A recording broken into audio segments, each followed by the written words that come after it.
going to handle that. We're going to beat them in November. All right, did you catch that? You might notice, and this has happened a number of times during the campaign, especially at some recent campaign appearances, Kamala Harris shuts down the lock him up chants.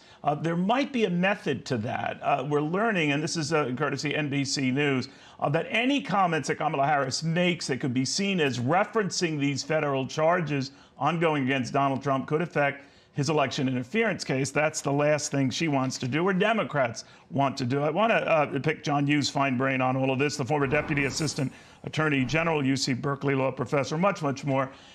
Pretty good lawyer as well. If you're in deep trouble, you do want to seek out John. So, John, it is an interesting strategy, and I wanted to talk to you about it, that this lock 'em up thing is more than just sort of a political statement here. It's a way to avoid anything that could get into this interference thing on these charges. What do you make of that?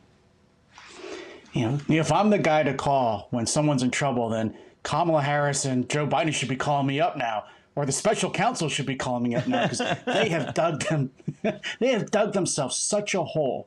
Because what you saw there is Kamala Harris trying to deal with the fundamental problem that they caused by using the Justice Department to go after their main political rival in the presidential election. And so usually as a candidate, you want to attack your opponent. But on the other hand, when you're in charge of the Justice Department and you control all the federal prosecutors, as Biden and Harris do, they're not supposed to be using the media to try to taint the jury pool. Donald Trump's going to be able to go into court now and say, look, I never got a fair trial because the prosecutors, Joe Biden, Kamala Harris, on down to the special counsel, have been accusing me in the media of being an insurrectionist. How am I able to get a fair jury trial? Those prosecutors, he's going to say, have broken their professional ethics by trying to try me in the media instead of trying me in the courthouse, which is where they're supposed to do it. All right, but Donald Trump didn't stop fans of his from saying about Hillary Clinton, lock her up. So is the difference that there are no ongoing legal cases regarding Hillary Clinton at that time? There are plenty of legal cases ongoing against Donald Trump at this time? It's really interesting, Neil. People forget that what Kamala Harris and Joe Biden have done is something that Donald Trump could have done. But actually, despite all his chanting, lock her up, remember he said at the debates that he was going to throw her in jail or she'd be in jail soon. Actually, when it came down to it, when Donald Trump became president, he followed our 200-plus year norm of not going after political rivals with prosecution in the Justice Department. He could have had Hillary Clinton prosecuted for diverting all those classified emails into her home computer system.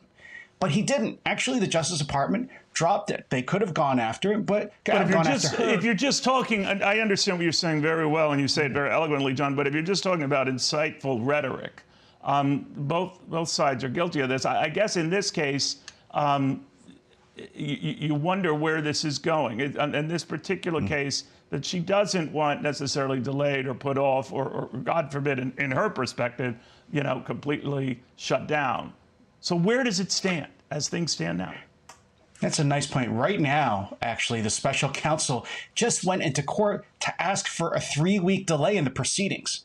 This is a special counsel appointed by Merrick Garland and Joe Biden, who was rushing to try to get the case in before the election.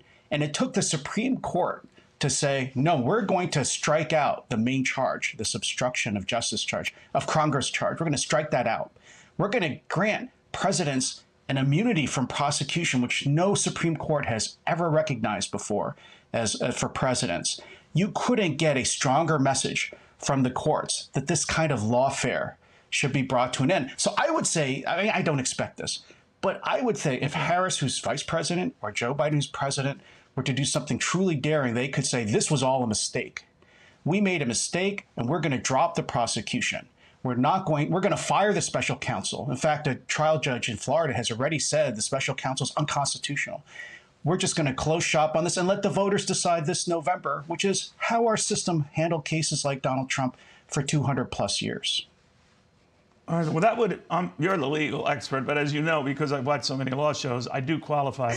That seems unlikely to me. But could I get your sense if Donald Trump loses this election? if he wins, a lot of this stuff could go away just by the virtue he's the president of the United States and he can do a lot. But if he loses, what still hangs in the balance? Neil, you're watching the best law shows from what I can tell, because that is I'm listening to an you. Unanswered. That is an unanswered question. Nobody knows. So we know if Donald Trump wins and he becomes president, he actually becomes head of the Justice Department, and he can have these cases against him dropped. There's still going to be the New York and Georgia cases that could still be going forward, but those might get delayed till after he's president. If he loses, you're asking the best question, Neil. What does Harris do? Is she going to continue this campaign of lawfare? Because I think if she does, that means that norm that we followed for 200 years is going to be permanently broken, and we could see this reciprocal tit-for-tat fights against whoever wins the presidency goes after their predecessor or their opponent, just like we see in Latin American countries or Asian countries right now. Or she could try to repair the breach and say, I will drop all the charges against Trump. This was a mistake for our system. We want to restore the idea that we're not going to use prosecution to settle our political differences. Interesting. You know, John, we're wrapping up the Olympics, but if there were a medal for outstanding legal analysis, I'd give you the gold right now. I would get that one for fourth place. Popular news event. There you go. Oh, no. Hardly. The John, copper. thank you so much. The copper one. John Yoo, former Deputy Assistant Attorney General of the United States.